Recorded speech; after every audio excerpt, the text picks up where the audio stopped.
So before we start the session for today, I would like to know if anybody joined today for the first day and they didn't attend any class yesterday. So you can uh, raise your hand if you want to introduce yourself. You can briefly tell about yourself, your expectation from the course, and briefly before we start the session in few minutes. Yeah, if you can raise your hand, I can you know yeah, Cedric. If I'm pronouncing your name correctly. Hi, Cedric. You can unmute yourself and briefly introduce yourself and your expectation from the course. Okay, hi, I'm Cedric, and yeah, I'm just joining today, so I have very little knowledge about this, Mm, really, but I hear a lot about it, so I mm. want to really grab some knowledge on this, Good, good. like in the IT world. Okay, no worries. So you will learn from basics onwards in this course about cloud technologies, especially Google Cloud, and we will progress towards the by the end of the course you will be proficient in some of the areas. If you do your homework with the hands-on tools, which I suggest, and by the end of the course you will be able to you'll be suitable for attending the cloud engineer certification exam, although like you need to work on your skills hands-on on everyday basis. So I will guide you in each and every step of the journey, so no need to worry, you are in the right place. Thanks, Cedric. Okay, thank You you, can mute. Vijay. Yeah, anybody else who would like to introduce themselves who are new? Let me see in the chat, or if you want to introduce yourself in the chat, you are welcome. Yesterday you yeah, Sumant, sure, no worry. For those who have not attended the session yesterday's session was the introductory session, and we discussed about what were the modules covered in the course, what are going to be covered in the course, and other things, and you will get the recording and other things. Let me go to the actual course. Start. Can you all see my screen, the presentation screen?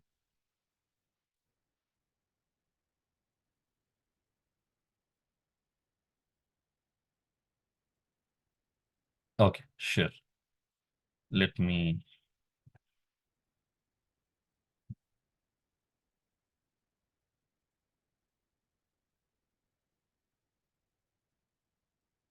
So, welcome to the GCP training. Myself, Vijay Sharma. I'm a GCP certified Google Cloud Professional Architect.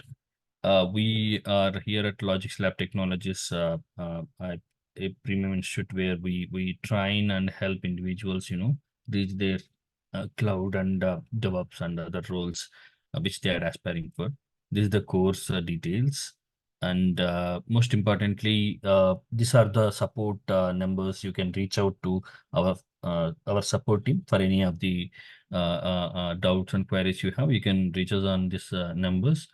And I want to reiterate that the first 5 sessions, including the yesterday one, so that will be free to attend. You can audit the course, audit the sessions, and you can register. And from the sixth session onwards, those who register for the course will be provided the recordings and notes and etc. So I strongly suggest you immediately join the WhatsApp group for any further notifications. Second, yeah, I'll be pasting the WhatsApp this thing link in the chat, and you can please join the WhatsApp group for any notifications and information regarding the course updates or anything. And the course is going to start at 7 a.m. India's time. And if you have any queries, you can reach out to our support team, which is available from 9 a.m. to 7 p.m. IST. So these are the essential website. You can check out these things at your convenience. So let's briefly in 1 or 2 minutes, let me go through the modules which we have.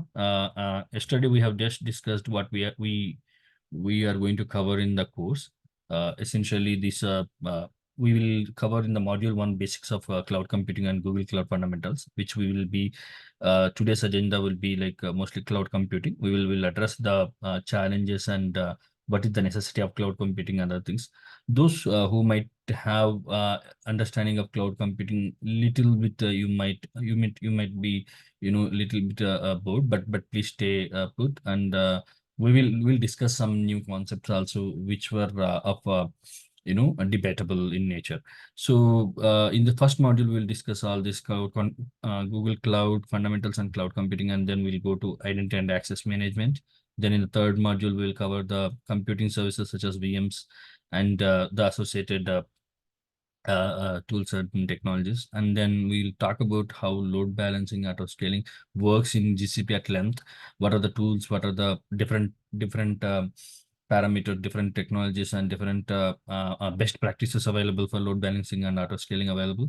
And then we'll go to networking services, then storage services, and most importantly, the unique thing with our course is that we want to give you overview about the most important compute resource of GCP, that is GKE.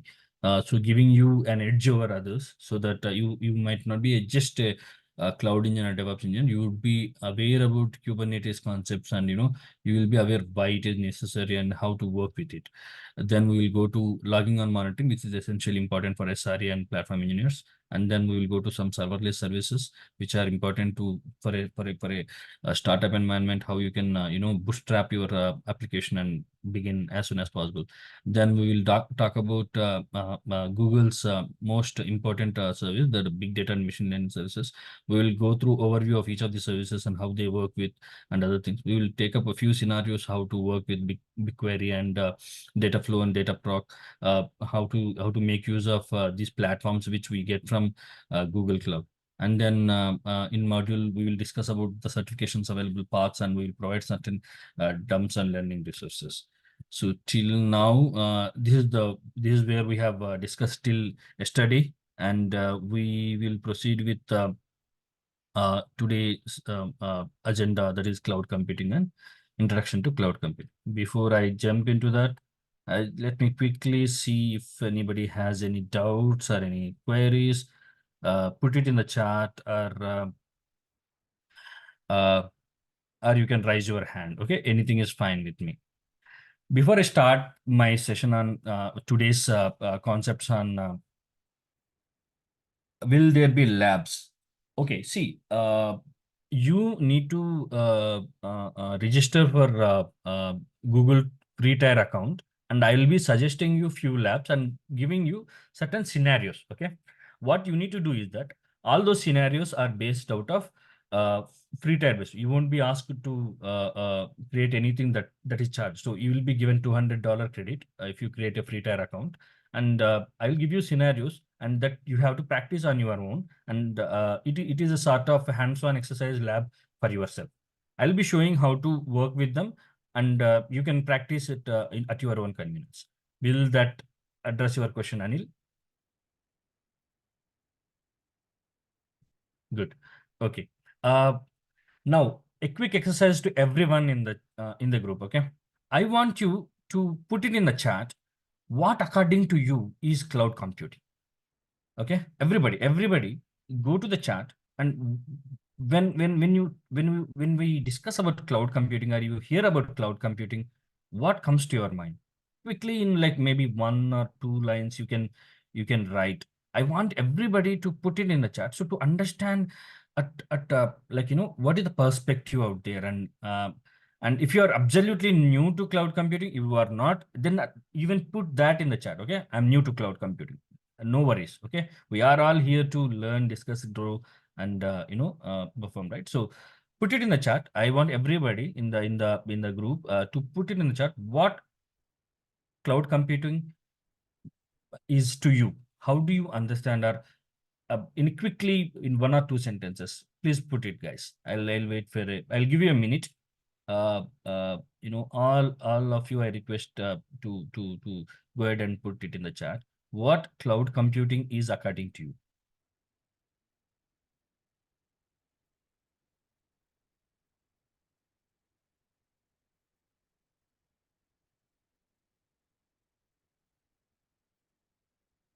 Venkata has written web services using globally. Virtual, but without any physical asset. Slightly okay. There is no right or wrong answer, guys.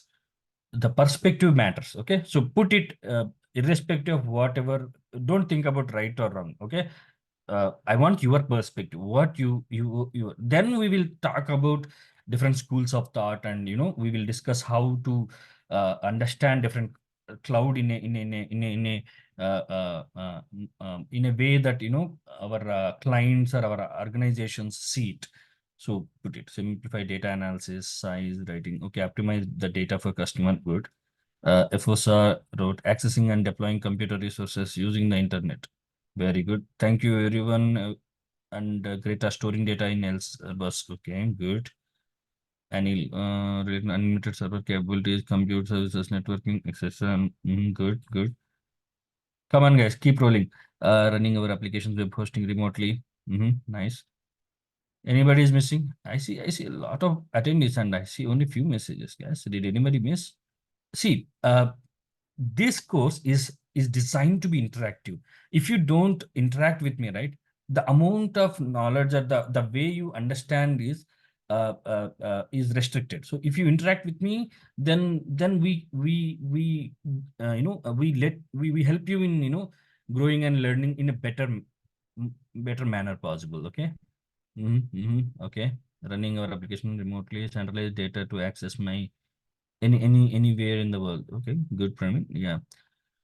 So most of the common denominator of all the messages is there is a resource out there and which doesn't belong to us or which is not with us in our immediate vicinity, and we are going to access it by paying certain fee. Okay, the service can be a physical service like infrastructure, storage, or networking, or the services can be purely technology based. Okay, so so we are going to discuss essentially uh, there are two concepts to be understand here. What are cloud deployments and what are cloud services? So we will in today's class. By the end of the class, you should be able to understand. Okay, based whenever you see a particular resource in GCP, you must be able to identify what category it belongs to, and if you see a cloud provider, you should be able to tell, okay, what category of cloud provider uh, one is. Okay, so let's proceed with the discussion. Okay, Tarun has written works more on virtualization layer rather than physical to reduce hardware. Yes, good. That's a nice way to put it. Okay, thank you, everyone. Thank you. We will proceed with the agenda today. That is cloud computing. What are the different perspectives out there?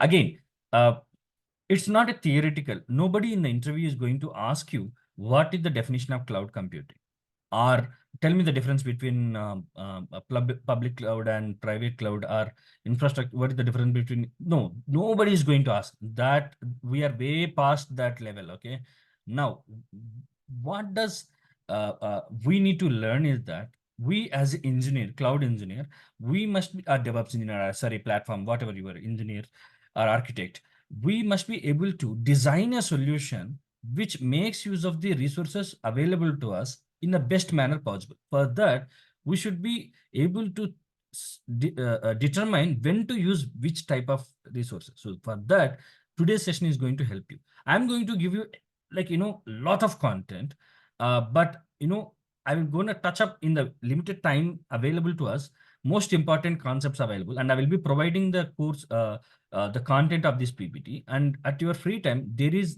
lot of content you need to do go through as a homework for today. Okay, I'll give you what and explain you what it is. So today's agenda is about what is cloud computing and what are the service and deployment models in the cloud computing. So there are several definitions. Okay, but the definitions are not to be remembered, but what need to be identified is that what do they commonly talk about? Okay, they commonly talk about few words. Okay, which I have highlighted and read. Okay, cloud is all about on demand. Okay, So whenever you need, they are available and shared. Okay, when cloud is shared, that means a particular resource is shared by multiple people, either within the organization, then we call it private cloud. If it is open to multiple individuals or organizations, it is a public cloud. I'll come to that. But essential characteristics I'm touching on. So on demand, shared, and rapidly provisioned and released, highly available. These are the certain terms which have deeper meaning, and you need to be aware of these things, okay, to differentiate between what a on-prem data center is and how it is different from a private cloud, and how it is different from a hybrid cloud. So these terms, right, like, internet based computing with shared resources, software and information, and again on demand, dynamically scalable, virtualized resources, and services. So I'll read out one of the definition, but no need to remember anything, but understand the concept behind it. Cloud is basically resources on internet. Okay, because of the internet revolution, we got the bandwidth to use the services without any delay or latency, minimum delay or minimum latency, and we are going to share the resources available for the big organizations at a fraction of the price. If we want to own it, we cannot own it, and it would take immense effort to maintain, operate, and the life cycle. But if we share it and pay for what is being used, pay as you use service, then we will there will be huge cost savings, and we can bring out our product or application to the market quickly. Always think in the perspective of the client. Okay, that would help you in not only as an engineer but also in career. Okay, so what do my client, or what do the business side of the things? So if what does it make sense? Does dynamically scalable service help my organization or my service or my application? How does it help? How does dynamically scalable a service, if I have, what, how does it benefit? Let's say tomorrow your startup or your organization or your application you are working on gets huge demand, then you must be able to scale your infra or the necessary platform in such a proportion that you can quickly cater to the demand without losing the revenue or without losing the customers. So virtualized resource. I'm going to come to what virtualization is and virtual resource, virtualization process and virtualized resources are. So keep stay put. Okay. Then there are another definitions. So there are n number of definitions.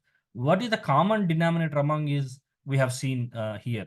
Okay, then what's before cloud computing? What used to happen? Why cloud computing became a big hit?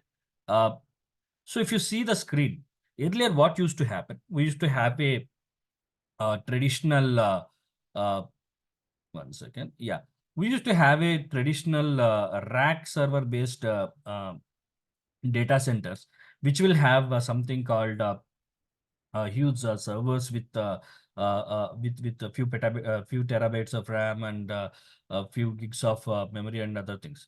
The hardware over that, we used to have something called a operating system, Windows Server or Linux OS, and over that we used to have these apps, okay, installed on that. But what is the disadvantage of that? The disadvantage is that in a regular scenario, in a traditional scenario, what happens is that your apps are rigid in terms of resource utilization. Let's say one app or few apps are consuming huge resources, then it starves the resources for other apps which are running on the same hardware.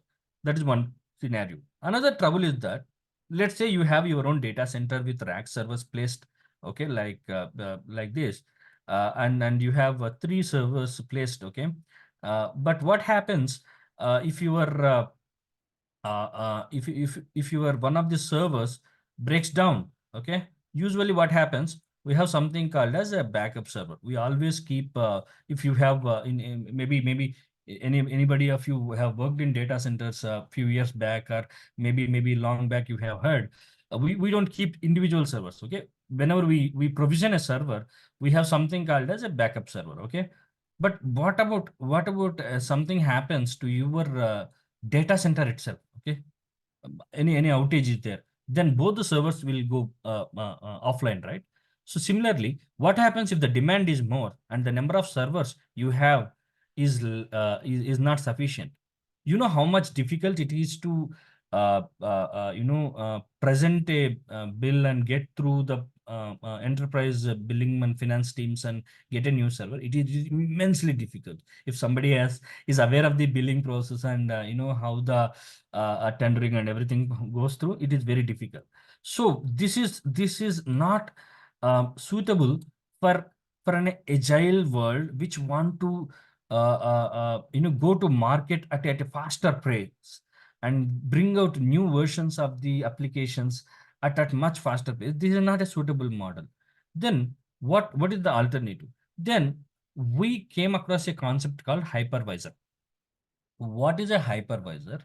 Hypervisor is essentially again an operating system. However, what hypervisor does is, its only purpose is to make sure that whatever the hardware available, it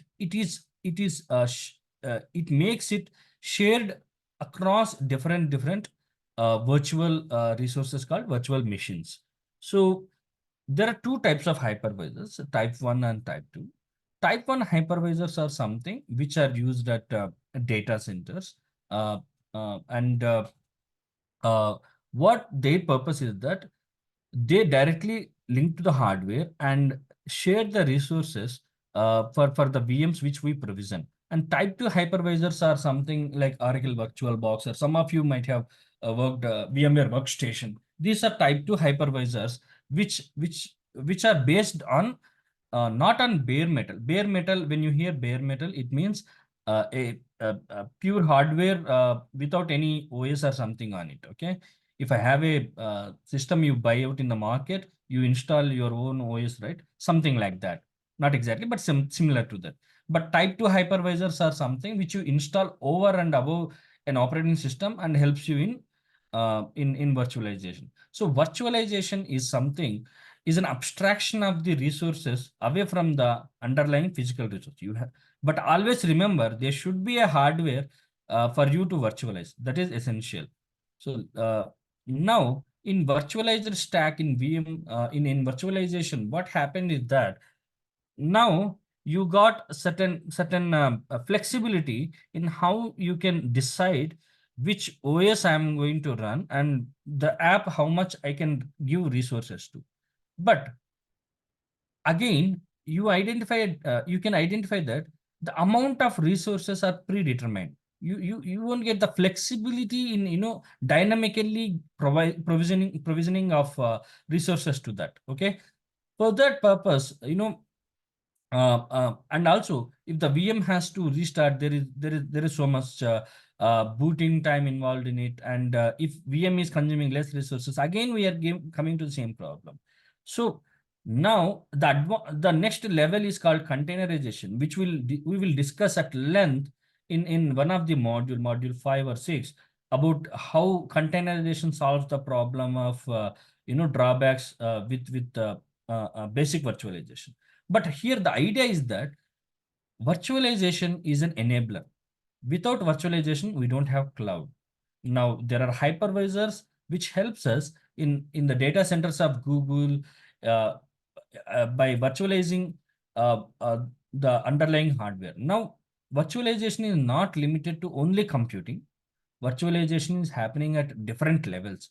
When you want to create a VPC or a private cloud in Google, what essentially is happening is that there will be a software defined networking SDN controller, and which will virtualize certain part of the networking and certain part of the underlying resources. And similarly storage also, certain GB of RAM is required, or certain disk space is required. You secondary memory, or first or you want a permanent storage. These all things are virtualized in cloud computing, enabling the sharing of resources essentially. Okay, you need to understand that virtualization is the core of cloud computing, which enabled it, like how the electricity has revolutionized every aspect of human life. So virtualization is the core of that. So let me clear the annotations. Okay. Let me quickly see the chart, if any, where can we get the content of this slide? Yes, Abhishek, I would be sharing with the support team.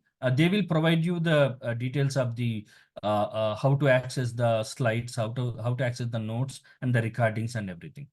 You can connect with the support team. I will provide the details of the support team at the end of the session. You can connect with them. You will get the all the notes and the slides and everything which I'm using for the session. Okay, don't worry.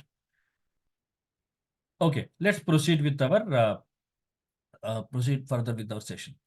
Now, what is the idea when we talk about different cloud characteristics? Okay, what essentially we expect from a public cloud, and to what extent we can expect it. These are the things, are ideas. Okay, each idea, if we start discussing, right, it would take hours together, but I will touch upon most important aspects and how they will be translated in the physical world or in the real world, how they are translated into something called metrics. Okay, so an idea like scalability, let's take scalability. When that idea is given quantifiable a number or quantify it, then it becomes a matrix and it is gauged and it is tracked. Okay, now all of these characteristics of the cloud are related to something called SLS. Okay, now SLS, when service level agreements are something which the company or the organization you work for will have an agreement with the public cloud provider or private cloud provider, so that certain standards are met with, certain availability is met with. So I'll discuss in going slides. So essentially, the properties and the characteristics of any cloud, whether it is public or private, should have these criteria. Okay, the first one is scalability and elasticity. What does essentially mean? It means like you can scale, or you can increase the resource count whenever we want, and also we can decrease the both ways. Okay, scale in or scale out. And also multi-tenant design, that means it is shared. Actually, tenant means someone using the resource. So multiple tenants, in the sense multi-tenants, in the sense multiple users or multiple apps are going to be shared. Availability and reliability. When we say a highly available system, that means a system which is available, or which is available for us to access, or for our apps to access to the most of the time. Like we have a 99959. I'll tell you what that is and all.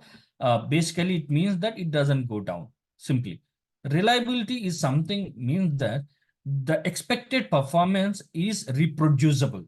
Okay, that means today I I get certain bandwidth or certain speed and certain memory, right? It has to be standard. It doesn't like tomorrow I get huge delay or something. It doesn't mean that tomorrow my files are not accessible or somehow the system is not. No, reliability is more about withstanding the all the unforeseen circumstances, disasters, and other things. Even with that, how the system is available, and for us it is able to be accessible. Then performance and optimization. And basically performance is all about, like, how efficient and how optimally utilizing the resources and other things. And we have load balancing and other things for making sure that we best utilize the resources available instead of wastage and resource underutilization. Then accessibility and portability is similar to how we are making sure that our resources are accessible across the customers. Then manageability and interoperability.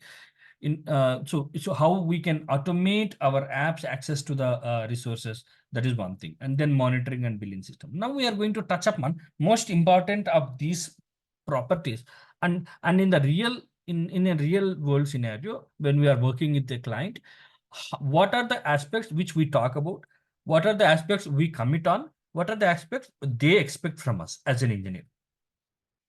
So let me go through each of the aspects and see, when we talk about scalability, right, we have to design such a system wherein we need to determine how much of the resources our app is required. So we should have an idea whether you are a developer or engineer. We should have a a preconceived idea about what are the expectations from the app side. Only then we will be able to provide necessary resources or arrange such a setup so that it is scalable.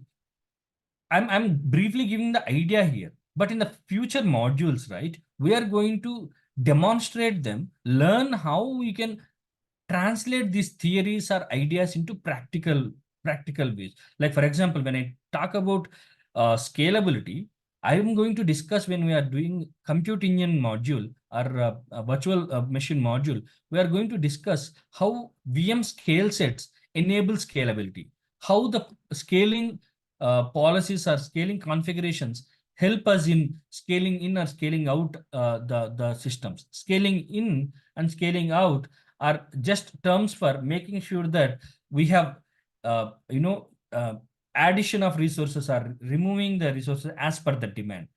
Okay, now next one is dynamic provisioning. Dynamic provisioning is a way to make sure that we are allocating resources as per the demand instead of fixed resources. For example, this diagram says that, for example, in our data center, if there are only 3 servers, assuming and we don't have any extra servers, then the capacity is fixed, right? In a traditional computing model, the capacity is fixed. What is the loss here? If the demand is more, okay, then what happens? We are losing the revenue because it is not able to cater, or it is not able to cater to all of the users. So either we lose revenue or lose users or loss of both. Okay. So that is the problem with the traditional model. But when dynamic provisioning is in the picture, then what happens is that we can be able to allocate certain amount of resources as per the demand and configure in such a way that it is automated. You don't need to sit manually and allocate resources. It is automatable. Okay. And based on the demand, that's what the slide talks about. I'll quickly go through and I'll provide the slides, so don't worry. You can go through them at detail. You don't need to do PhD in cloud computing, but what is the essential idea is that you need to be able to identify what is the concept when you talk to a client. When he asks that, I want a so for example, let's say like we have several participants like Sanjeev Singh or Santosh or Venkat. So or Vasim. So when someone is asked by their client that, hey, can you provide me with a solution which is highly available to me, and how reliable our system is. When they talk about that, you must be able to understand them and able to translate them into real world metrics. My goal of this entire session is to be able for you to able to understand that, okay, how can I determine whether my system is highly available or not, whether my system is reliable or not, or whether it is scalable or not, like that. Okay. So once you see that, these slides, you will understand. So what is availability? Availability is essentially what it says, that when we agree to a particular level of state, that means certain number of servers or certain amount of storage, then that particular amount should be available at any point of time without any decrease or change in the availability. For example, let's say we have take a we have subscribed for a VM, or we have created a virtual machine. Now, if we say, how do you measure the availability? We call something called as 99 point, the N9 availability. N9 in the sense the amount of nines after the double nine. That means a VM which is created today in 1 year, how many minutes or how many seconds or how many hours or how many days it is unavailable? You understood? Hope you are understanding the concept, right? When I say 99.59, 9999999, like 5 nines available, that means the 5 nines availability essentially provides, okay, downtime of the VM for few seconds in the whole year. You need to roughly translate that into the metrics or the quantifiable number. The same works for your databases also. When you say a highly available database, that means that what is the availability? Is it a 999 or 5 nines? So you need to identify what is the level of availability for a system. Now, as an architect or as an engineer, you can ask me, hey Vijay, how does it help me? So when you are going for casting, right, billing, then you need to identify whether you need what type of availability. If you want a high available system, you need to set up a extra VM which is in another region. So making sure that both VMs are accessible through a load balancer, so that even if another one region goes down, and trust me, it happens. Okay, it happens.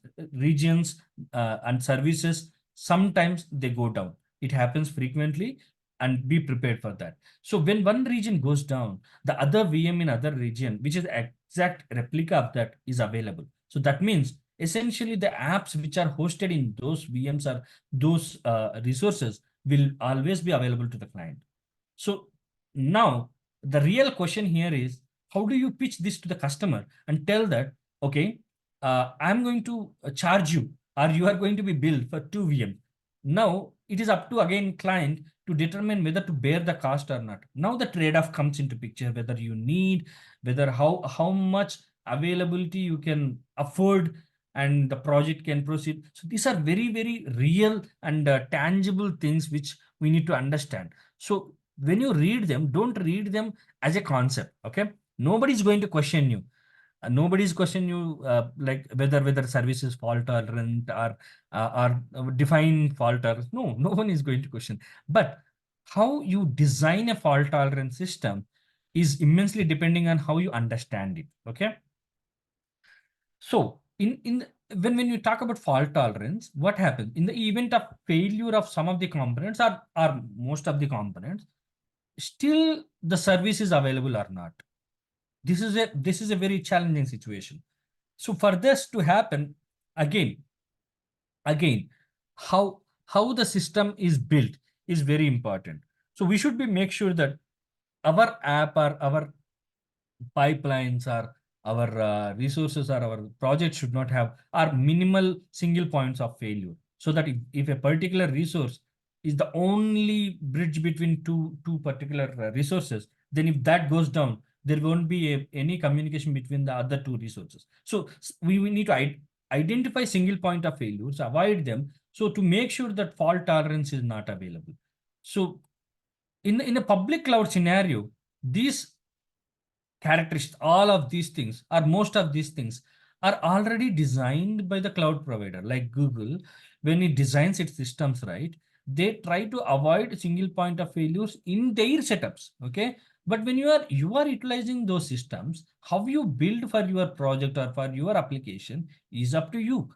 So for that purpose, you need to identify and understand how the fault tolerance works, and how you can research these things, how to isolate. These are best practices. So I'm not going to go deep into each of the things and how to implement it. That's not the objective of the course, because it differs from service to service, resource to resource, cloud provider to cloud provider.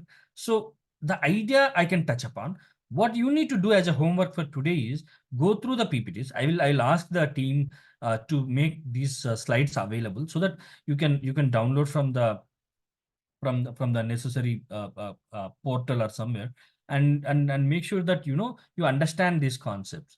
If not today, maybe at least the weekend you can sit and go through the slides. I know there are several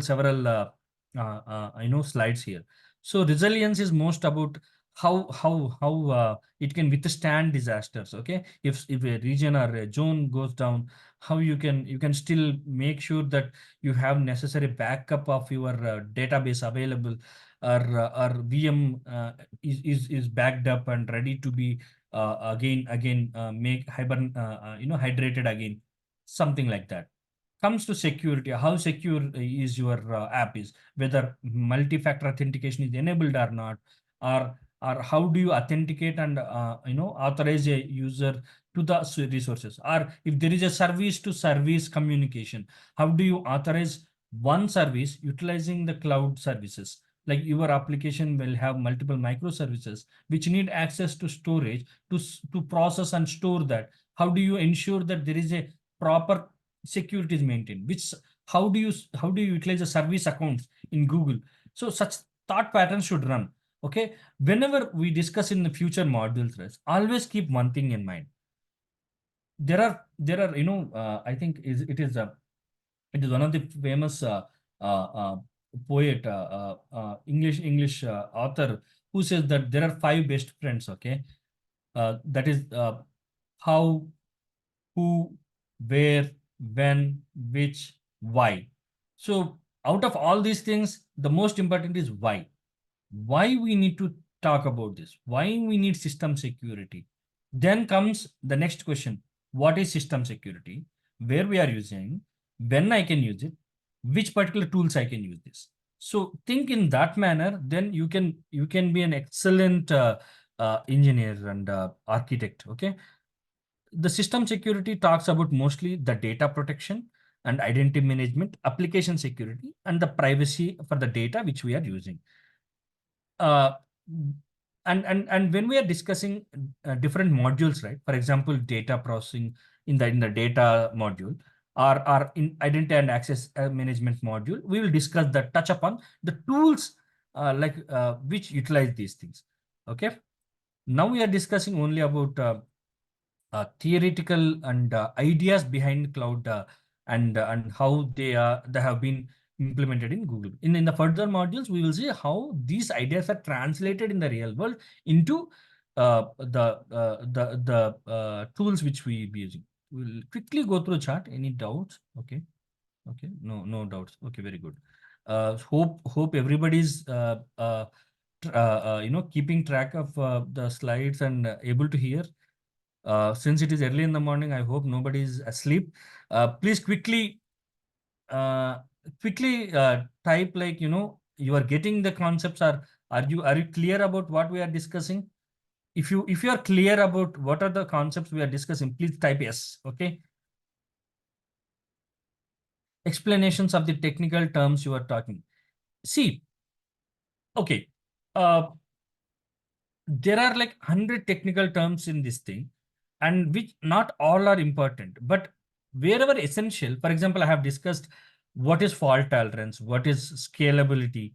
Okay, these are the ideas which we'll discuss when we are discussing modules wise. When we go, right, I'll discuss them, how they are translated. Disaster recovery. Yeah, that's what, Anil. I have discussed it, right? Disaster recovery is mostly about how, when a when a Google data center goes down, or a particular a region where we have kept our resources is unavailable due to network outage or service outage. Then, even then, how we talk about how we make sure that our application is available, or maybe how we can recover from that scenario.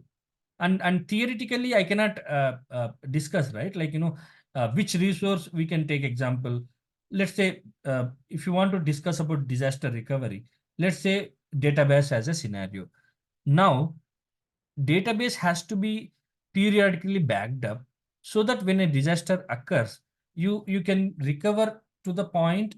There are something called recovery point objective and recovery time, RTO and RPO. These are the terms, like, when we discuss about database, I will talk about, like, up to what level we can back up, or we can keep the backups, and also within how much time we can bring the services back online whenever any service outage or anything happens. so each concept, right, Anil, if I start discussing these slides, it won't, our 1 hour won't be available, won't be sufficient. But if you want certain words, you need clarification, go through the slides. And if you want explanation, come back tomorrow in the morning, in the starting of the session. Please leave me a message. Please touch upon these aspects, and I will discuss. Is this okay with you guys? Please respond. Okay, I want all of you to respond if that is acceptable to you. Okay, thank you so much. Thank you so much.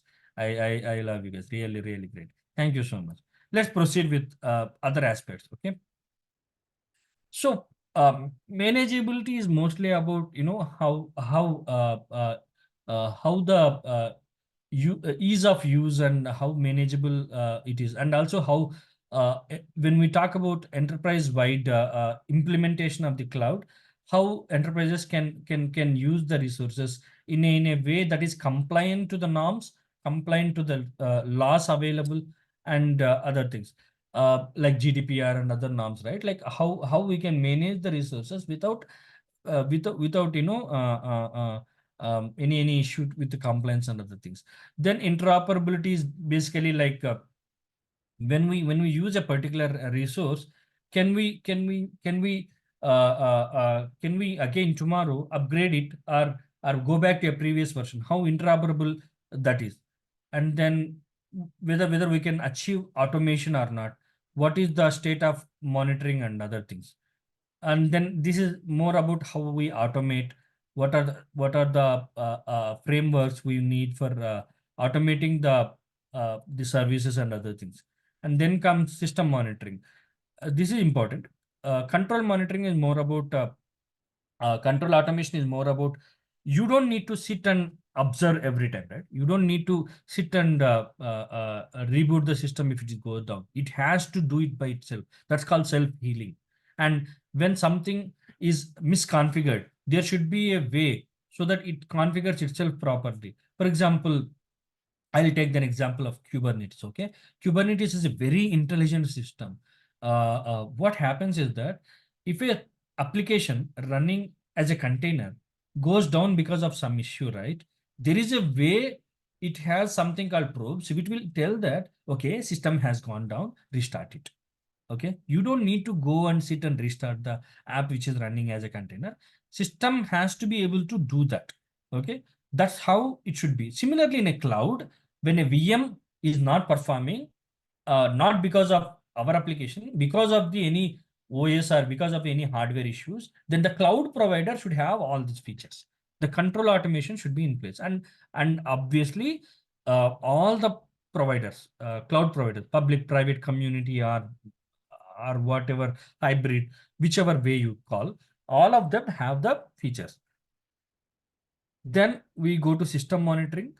Basically, we should be able to see the logs and other things, and we should be able to monitor our resources, not only the metrics, but also access related. Who is accessing our system? From where they are accessing? Is it a legit request or illegitimate request, and other things? So finally, I will be skipping some of the things for okay. Let me take. Yeah, we need to see that our resources which we are using are optimized.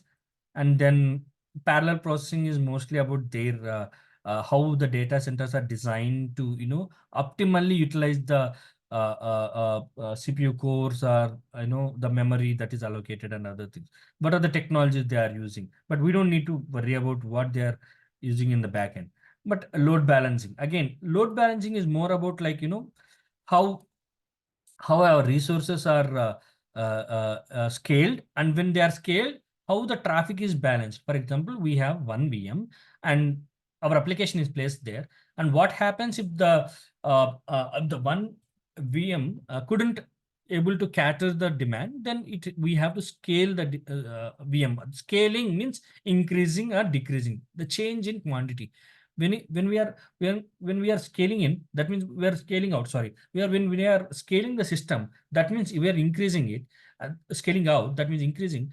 And when we are scaling in, that means we are decreasing back. Means when demand is there, we scale out the system and increase the number of VMs. Now, when there are more VMs, we need to find a way so that appropriate VM which has less load should get the balance, or maybe one after the other should go, request should go to one after the other in a round robin. We can design these systems when we discuss the module load balancing and auto scaling module.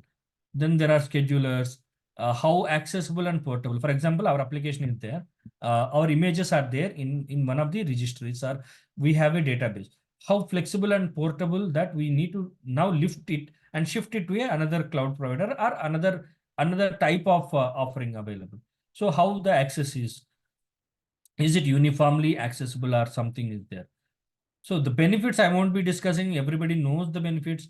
It's more about like how companies benefit from the cloud, how how to reduce the capital expenditure and initial expenditure.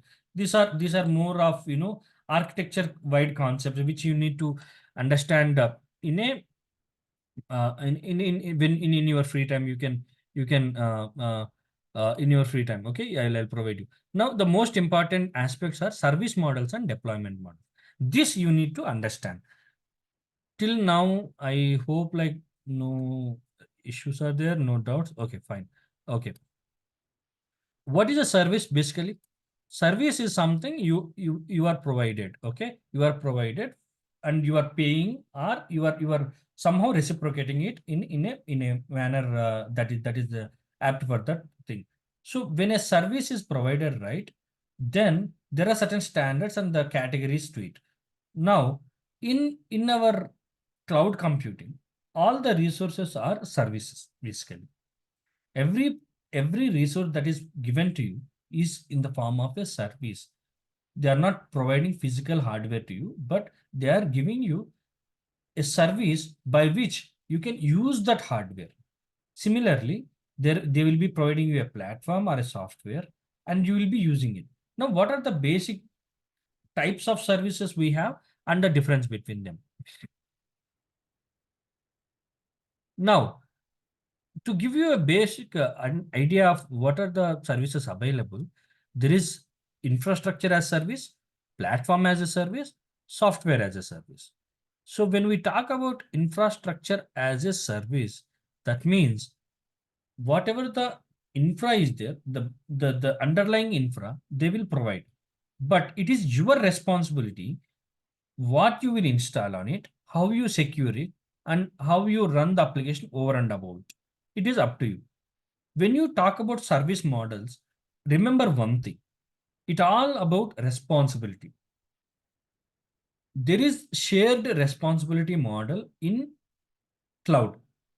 That means what level of responsibility cloud provider will take up, what are the responsibility and accountability cloud provider will take, and what are the responsibilities you will take, you will own. Now, depending on these shared responsibility model, you will have different service model type. Now, I will show you one peak, which would give you better understanding. Now, what this picture essentially says is that in each column is about a type of service. In a traditional on-premises model, you are the king. You are responsibility, and you are also responsible for everything like data and configuration, application, code, everything. Everything is your responsibility, and you are accountable for all of these things which are under your purview. You need to buy resources, you need to configure, you need to virtualize everything. In the infrastructure as service, when it comes to cloud, right? Now, the underlying hardware and how that is virtualized is not your headache. Again, I am repeating, the underlying hardware, whether it is functioning or not, it is not your responsibility. It is the responsibility of the cloud provider to provide a hardware which is reliable and resilient, and a virtualization technology, whether it is VMware ELXI or Xeon, Intel Xeon based virtualization, whatever virtualization, they will take care so that you can run your infra, you can set up your OS. Now from OS onwards, with what is the runtime you are doing and how you are deploying your application code on it, and how your data and configuration is configured on that. It is your responsibility. So I hope you understand the terms like OS, operating system. Everybody is aware what is an operating system, like Linux, Windows, Mac. OS, you know. What is the runtime? Runtime is the libraries and other supporting and for continuous running of the application. There is a platform. Now the scaling.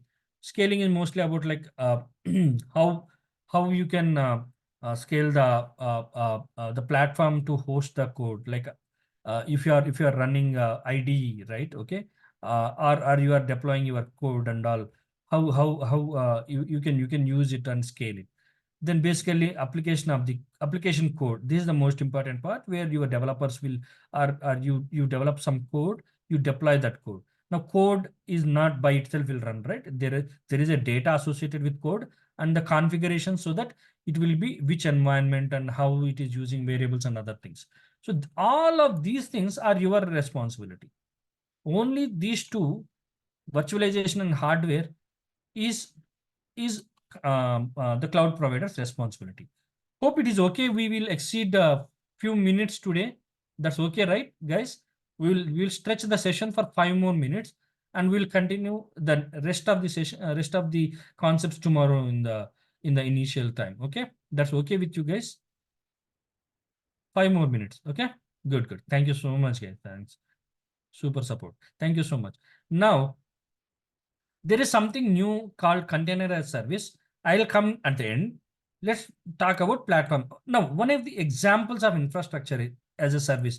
Can you remember uh, what are the examples of infrastructure as service? Put it in the chat. I'll give you an example at the end, but I want you to put it in the chat. When we say infrastructure as service, what example you can think of? Whichever cloud provider it is or whichever tool it is, just put it in the chat. We'll see. Okay. Then we'll come to platform as a service. Now, when we say platform as a service, what cloud provider will give is not only the hardware and virtualization, but also OS and runtime he will provide. That means we need to worry about how my application is going to scale. That means whether we are going to scale it vertically, horizontally, or whether we are going to scale it when it reaches certain threshold, or these decisions we will make. And application code we need to bring, and the configurations and data we need to provide. So these three things we need to provide, and the responsibility of providing the OS. Patching the OS, patching means basically if there are any vulnerabilities, fixing those vulnerabilities by something called a patch. So patching of the OS and providing the necessary runtime and virtualization and underlying hardware. This is the responsibility of the cloud provider. So can you think of any platform as a service? Think any database, anything like GKE. Think about that. Next, function as a service. Again, function as a service is a very container as a service and function as a service are both new in the domain, where basically we need to reduce the burden on developers. Always remember who is the point of where origin of code, where does it happen? It origins at the IDE of the developer, integrated development environment, like like VS Code or Visual Studio Enterprise, whichever. So basically, whenever it is nearer to the developer, the development where it is developed, where the development happens as nearer as possible, then we can deploy and roll out our applications quickly. So the cloud function as a service, basically what it does is that you don't need to even bother about what level of scaling is required. For example, my application requires 10 VMs, or like maybe 5 core CPU, 5 vCPUs it need, okay, or 10 vCPUs. Then it should accommodate that much. I need to not tell how much it need. When I just need to bring my code and data and put it, and underlying scaling and everything, the provider should take care of. That is called uh, uh, function as a service. Every cloud provider has their own function as a service, and Google has Google Functions, and Cloud Run and other things. Now, software as a service is purely software. You just need to bring data and configurations into it. For example, you have Gmail. You won't be you won't create something to Gmail, right? You won't write code for Gmail. You utilize that service, and maybe you can configure that service, like when which mails to go into which mailbox, and which are spam, which how often I should be reminded. This configuration you can do, and signature like data and other thing to embed in your email you can do. But basically, Gmail as a service is a software as a service. You are not bothered about any application in code. You don't need to see like Gmail is written in which language, which code is there. Is it a Go language or Java? You don't need to bother if 100 mails come to me or 1,000 mail come to whether system it withstand or not, whether my hardware. You don't even need to bother about that. So that is software as a service. Now, the last one is container as a service. Container means any application packaged with libraries and dependencies with code without the original OS. Now, this particular independent package, which we are calling as a container, that means the code which is able to run and the libraries needed, and there are some dependencies. They will use the underlying OS kernel. Kernel means again the OS for simplicity purposes, underlying OS on the machine, and they will run as a service. Now, containers as a service is a very new phenomenon, wherein microservice architecture is best suited for this. When your application is built with microservice architecture and you have set several microservices for your application, and you are in the initial phases of development like a startup, then you can quickly make sure that you can build those containers and run those containers without any much issue. But in enterprises, most of the times we use GKE or EKS or AKS because we need to run them in a resilient, scalable, and what do you call fault tolerant way. Containers are good for development, but for long-term running, we look at more PaaS services, managed services we call. So that is about the types of services, guys. So tomorrow we will discuss few things about how different these things are there. Different types of clouds are there quickly, and this different services we have discussed. Then different clouds are there, public, private, what is the different, and other things we will discuss.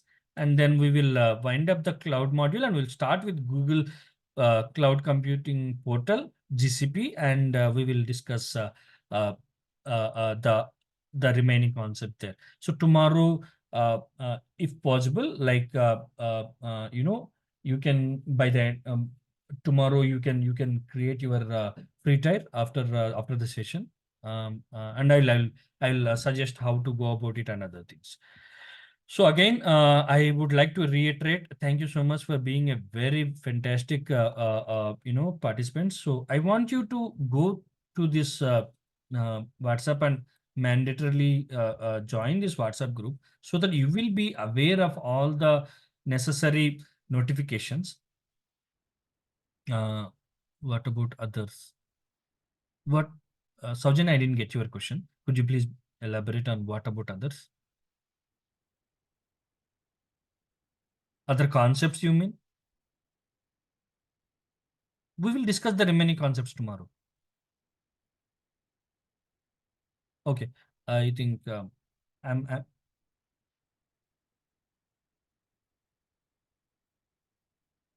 oh, examples. Okay. Okay, sure. Yeah, sure. Okay. Since okay, let me do one thing. We will discuss again the IAS and SAS and other things tomorrow first in the things, and I'll give you certain examples. Okay. And it still says pending admin approval. You can connect with the this team. You can, if you have faced any issues, right? Please connect with the support team. They will provide. Saujanya, we will give the examples tomorrow again. Okay. It is again late for some of the students. So we will make sure that we will start with the SaaS services and we'll proceed. Now, for those of you who have not registered, right, I want to briefly give you a overview of our sessions and whatever our sessions is that. This is our GCP course, which is going to start at 7 a.m. IST sharp every day. I am Vijay Sharma. I'm Google certified cloud professional cloud architect, and the course fee is 5,900. And you will get entire course notes, the recordings, everything, and you will get the support from the necessary numbers. And also, as a gesture of thank you to those who are registering for this course, we will be providing certain benefits which are far better than, like, what you are paying for. We are going to provide you career building series. This is a 5-part live series and MongoDB lecture series, which is recorded. And we will provide you one end-to-end project on GCP. After the end of the course, we will provide the project and GCP dumps for the certifications which you are preparing for. We will be providing them. And this series we will initiate in the end of February, and we're planning that. So in the weekends we will conduct these sessions. Okay.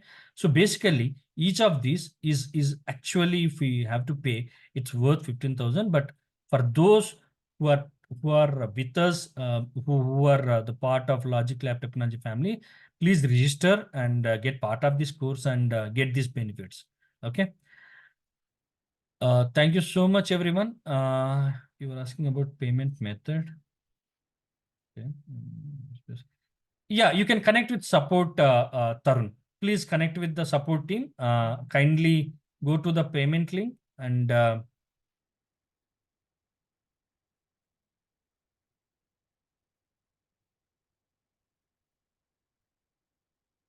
yeah.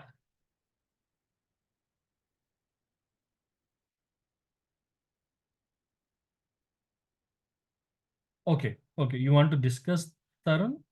Okay. You have already registered for the course. Okay. Let me. Can you raise your hand?